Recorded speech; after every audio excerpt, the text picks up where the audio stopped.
Super power की कमान कौन संभालेगा, फैसला आज हो जाएगा। अमरीकी सदारती इलेक्शन में ट्रंप और कामला हैरिस में कांटे का मुकाबला। मुतादिद रियासतों में पोलिंग खत्म, नतायज आने का सिलसिला शुरू। कई रियासतों में अभी भी वोट डाले जा रहे हैं। रियासत इंडियाना, केंटकी, वेस्ट वर्जीनिया से ट्रंप कामयाब। वर्मोंट से डेमोक्रेटिक उम्मीदवार कामला हैरिस कामयाब। ट्रंप के 23 और कामला हैरिस के 3 electoral vote. South Carolina, Georgia, Florida में ट्रंप को बढ़तरी। New Hampshire, Virginia, North Carolina में कामला को सबकत हासिल। मीडिया रिपोर्ट्स के मुताबिक कामला हैरिस 222 और ट्रंप 219 इलेक्टोरल वोट लेंगे। 270 इलेक्टोरल वोट लेने वाला उम्मीदवार फातेह होगा। 7 स्विंग रियासतों के 93 वोट फैसला कुन साबित होंगे। अलास्का में पाकिस्तानी वक्त के मुताबिक दिन 11 बजे पोलिंग खत्म होगी। तकरीबन 24 करोड़ अहल वोटर्स में से 8 करोड़ 20 लाख से जायद लोग पहले ही अपना हक राय दही इस्तेमाल कर चुके हैं।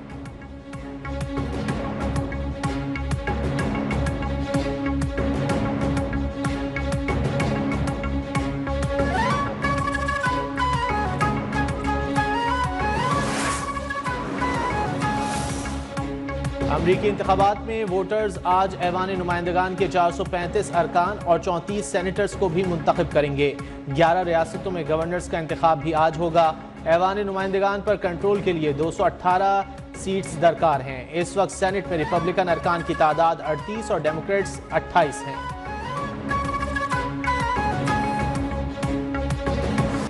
ग्रीन लॉकडाउन के बावजूद लाहौर आज फिर दुनिया का आलूदा तरीन शहर करार।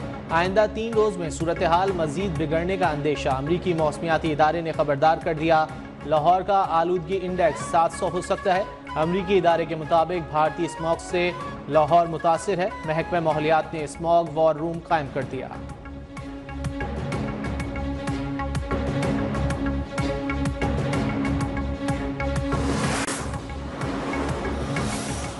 जस्टिस अमीनुद्दीन की सरबराही में 7 रुकनी आईनी बेंच तश्कील। चीफ जस्टिस याहिया आफरीदी की ज़ेर सदारत जुडिशल कमीशन के इजलास में फैसला। आईनी बेंच का फैसला 7-5 के तनासुब से हुआ। इजलास का एलामिया जारी। Justice Ayesha Malik, justice Mohammad Ali Mazhar, justice Hasan Azhar Rizvi, justice Jamal Mandokhail bench में शामिल। जस्टिस नईम अख्तर अफगान और जस्टिस मुसर्रत हिलाली भी आईनी बेंच का हिस्सा होंगी। पंजाब, सिंध, बलूचिस्तान से 2-2 जजेस, खैबर पख्तूनख्वा से 1 जज को बेंच का हिस्सा बनाया गया।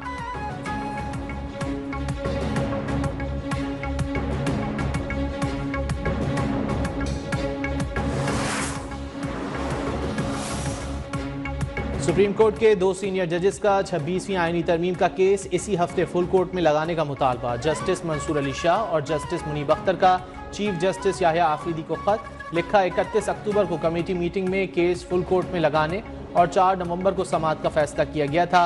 कमेटी के फैसले के बावजूद कॉज लिस्ट जारी नहीं की गई। दोनों जजेस ने 31 अक्टूबर को कमेटी इजलास बुलाने का मुतालबा किया था।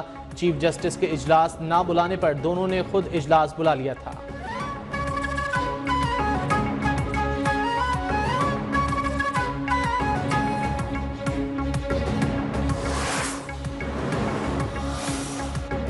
प्रैक्टिस एंड प्रोसीजर कमेटी का मामला। जस्टिस मंसूर अली शाह और जस्टिस मुनीब अख्तर की मीटिंग के मिनट्स जारी। दस्तावेज के मुताबिक बतौर कमेटी सरबराह चीफ जस्टिस को आगाह करने के बावजूद इजलास नहीं बुलाया गया। 26वीं आईनी तरमीम का मामला फौरी नौयत का होने की वजह से कमेटी का इजलास बुलाया गया।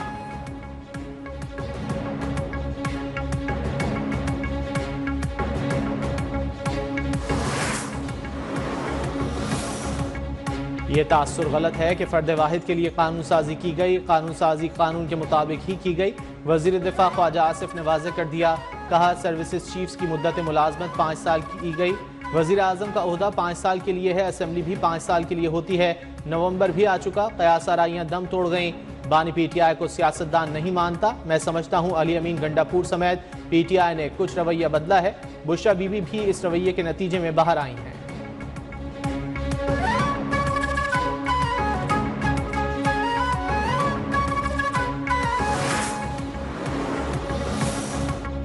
PTI और JUI का हालिया कानून साजी के खिलाफ मुश्तरका जिद्दोजहद का ऐलान। असद कैसर की मौलाना फजलुर रहमान से मुलाकात। हुकूमती इक़दामात के खिलाफ मुश्तरका लाहे अमल पर बातचीत। PTI रहनुमा हसन अखुनजादा ने कहा, हुकूमती रवैया किसी सूरत जमहूरी नहीं, जाली असम्बली में कानून साजी कबूल नहीं करेंगे।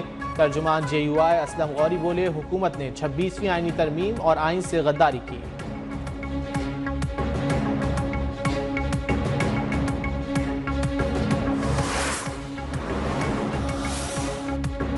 मंजूर किए गए बिल्स पर दिफा कमेटी में बहस होनी चाहिए थी। हुक्मरान अपने लिए गड्ढा खोद रहे हैं। ये कानून साजी उन्हीं के खिलाफ इस्तेमाल होगी। अपोजिशन लीडर उमर अयूब के कौमी असम्बली में वार, कहा ये लोग अवाम से मुंह छुपाते फिर रहे हैं। इन्होंने खौफजदा होकर बानी PTI को हदफ बना लिया है।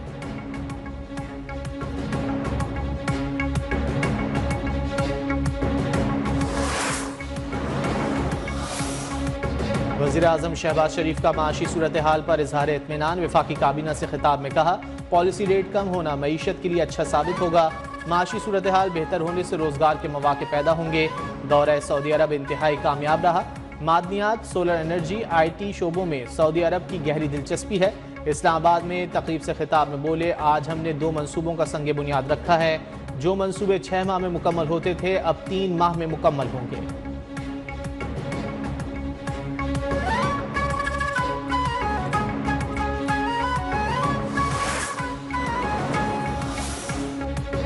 आइंदा साल 1,79,210 पाकिस्तानी हज की सआदत हासिल कर सकेंगे। हज पैकेज 10,65,000 से 10,75,000 के दरमियान होगा। वफाकी काबीना ने हज पॉलिसी 2025 की मंजूरी दे दी। हज कोटा गवर्नमेंट और प्राइवेट हज स्कीम में 50% के तनासुब से तकसीम होगा।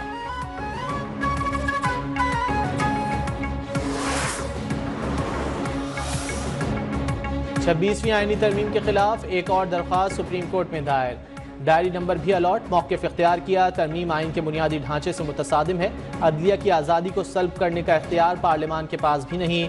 अदलिया की आज़ादी से मुतसादिम तरमीम कलअदम करार दी जाए।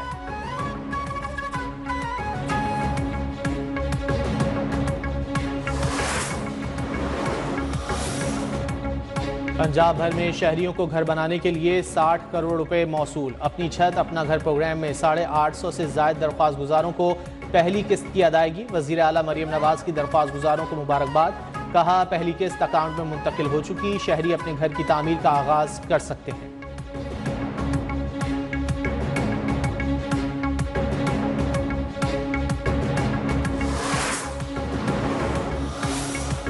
कारोबार में सहूलत के लिए रुकावटों को दूर किया जा रहा है। आलमी मालियाती इदारों का पाकिस्तान पर एतमाद बढ़ रहा है। हुकूमती इक़दामात से बैरूनी सरमायाकारी में इजाफा हो रहा है। वफाकी वज़ीर ख़जाना मोहम्मद औरंगज़ेब का तकरीब से खिताब। कहा पॉलिसी रेट में बतदरीज कमी आ रही है। हुकूमती मौसर माशी पॉलिसियों से तरक्की की बुनियाद रख दी।